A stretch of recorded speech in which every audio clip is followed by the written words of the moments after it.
Alright, so this week's past Raw, a few things were addressed. Paul Heyman came out and spoke for Brock Lesnar, and he basically asked Triple H and the Authority as a whole, did Brock Lesnar do anything wrong? Because their boy, the number one marked man in the business right now, Seth Rollins, tried to cash in his money in the bank on Brock Lesnar, and he curb stomped him. And Paul Heyman basically told Seth, after Seth apologized, I was like, next time if you do that, you won't be dealing with Paul, you'd be dealing with Brock. And that makes it kind of seem as now it's official that there's a third person, kind of, sort of, maybe after Seth Rollins. But yeah, I'm happy that Paul Heyman came in and addressed, the Brock side, because that was completely missing from last week. That should have been on somewhere. They should have threw a Paul Heyman or a taped Brock Lesnar promo or something. They should have threw that in there last week, but they got it in this week, so took care of that. The whole Dean Ambrose and John Cena fighting each other to fight Seth Rollins, I feel is completely stupid. I don't understand how come they just can't jump him together, but one wants him for themselves. I don't understand it. It doesn't make much sense to me. Why make that a feud between John Cena and Dean Ambrose when you could just have them both, jump Seth Rollins, or do a 3-on-2 type of thing, have the Kane, Orton, and Rollins versus Cena and Ambrose. I don't see why they have to keep them two fighting each other just to get the Seth. And I really start to not to like, why do Kane and Randy Orton always have to fight Seth Rollins battles? I mean, this is getting a little bit too much. I mean, week in, week out, Seth Rollins creates all these problems for himself and the Authority, but yet Randy Orton and the Director of Operations always have to step in and take care of it. I don't like the story writing in that. It's getting annoying. But there's rumors going around that Randy Orton may get a face turn soon. So we'll see how that looks. But Randy Orton sucks as a face. The last time he was a face, I think it was WrestleMania 26 or 27. Could be 25, but I think 25 is too far away. Where he beat Ted DiBiase and Cody Rhodes. And speaking of Cody Rhodes, why can't Cody Rhodes just be Cody Rhodes? This Stardust thing was like good for about the first 2 weeks. Then it got boring to me. Why can't Cody Rhodes just be Dashing? Why can't Cody Rhodes just be Dr. Doom with the mask? Why can't Cody Rhodes just be Cody Rhodes? I don't get why. Because I don't enjoy Stardust. I just don't enjoy it. It's a better Goldust. That's all it is. He has the better music. He has the, well, I'm not going to say he has the better face job, but Goldust definitely has the better face jobs. But he has the better music. He has in my opinion, he's a better wrestler. He's just a better Goldust and younger. I don't see, that's all I see in that. But how come he just can't be Cody Rhodes? Man, I really enjoyed the Ambrose segment, him giving away free shirts and saying that he literally was standing there and he waved at Jamie Noble and Mercury. But that was funny. I enjoyed it. He actually gave the briefcase back, and then we learned that Seth Rollins keeps personal items in the briefcase. Now here's another off the scene question. So if Seth Rollins cashes in his money in the briefcase, does that mean he's cashing in all his personal items that's inside of it?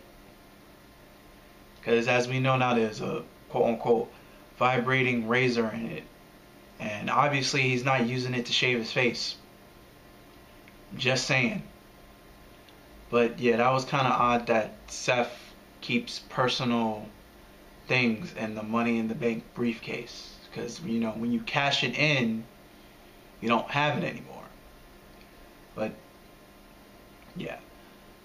Bella Twins segments, I'm really getting sick and tired of this shit. I'm just going to go out there and say it. They're only getting all this segment time because one, Daniel Bryan's hurt, and two, because, well, they're both, one is married to Daniel Bryan and the other one's dating John Cena. Only reason why they're getting all this TV time. I don't like it, and it's not like it's going to add up to a good match at any pay-per-view anytime soon because the match is going to be horrible. To make a decent match, they had to put Brie Bella against the two worst wrestling divas in the company. And that's Cameron and Eve. So there you go. And the match was still horrible. Slater Gator, future tag team champs at the end of 2015, beginning of 2016. Mark my words. Slater Gator is the truth. It's hilarious. Randomly, their theme songs actually gel together, and the only thing I have to question: why is both their faces on the grills of Cadillacs on their left Titantron picture? Why? It's so funny. Like, if somebody out there could get me a picture of that, I will make it my background picture on Facebook. It's just like, why? And why am I so sports entertained about it? It's like the low tier tag team class, because they're not going anywhere, but they're enjoyable. Slater Gator, they need to be tag team champs. They need to do it in a goofy way, a mistake or something. They just need to be tag. I just enjoy it. I know it was the first week of them actually, you know, solidifying themselves as an actual tag team, because they tagged up in the past, but they never had their own Titan music. They don't Titantron. They never had their own music, and they never had a name for themselves. But Slater Gator is perfect. But they could get rid of Hornswoggle. I don't give two fucks about the alligator. They could get rid of Hornswoggle. Hornswoggle is not needed for the alligator. But I don't know. Rusev should never speak English again. And now Bo Dallas is feuding with Mark Henry. So is Bo Dallas just gonna feud with people that fail to beat Rusev? Jack Swagger failed to beat Rusev. He feuded with Jack Swagger.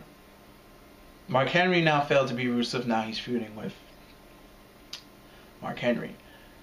So is Big Show America's last hope to beat Rusev? It's really come down to the Big Show. All the black people on the roster couldn't do it. Obviously, Jack Swagger couldn't do it, and obviously that includes Mark Henry.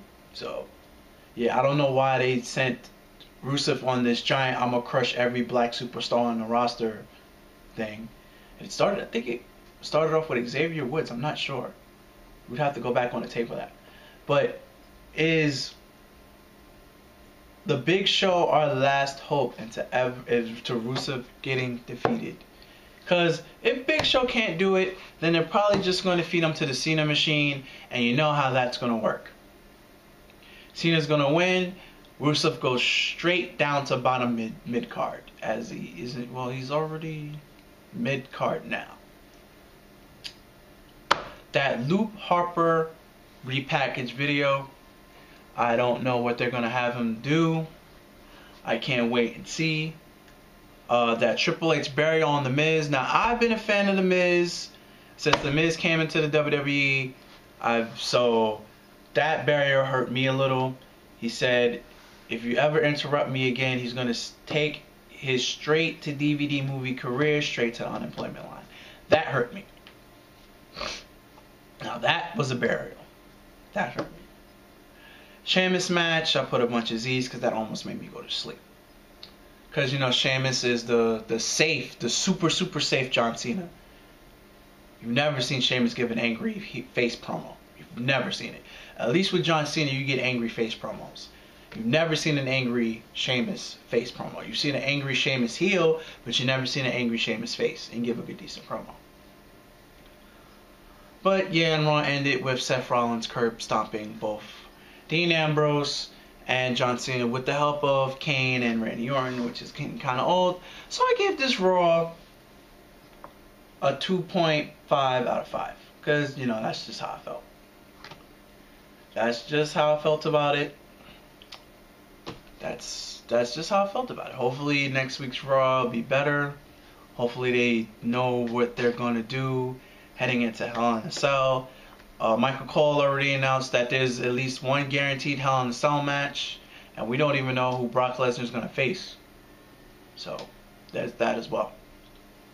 Anyway, I'm going to wrap this week's Drama's Trip to Saturday up on Game Fifi of All Games. If you like what you have witnessed, please subscribe to the channel. Give it a like. The ways of contacting me is always in the description box below. You have my Facebook and you have my Twitter. And you also have the comment section below. And I'm Game Fifi of All Games. Until next week, guys. Later and peace.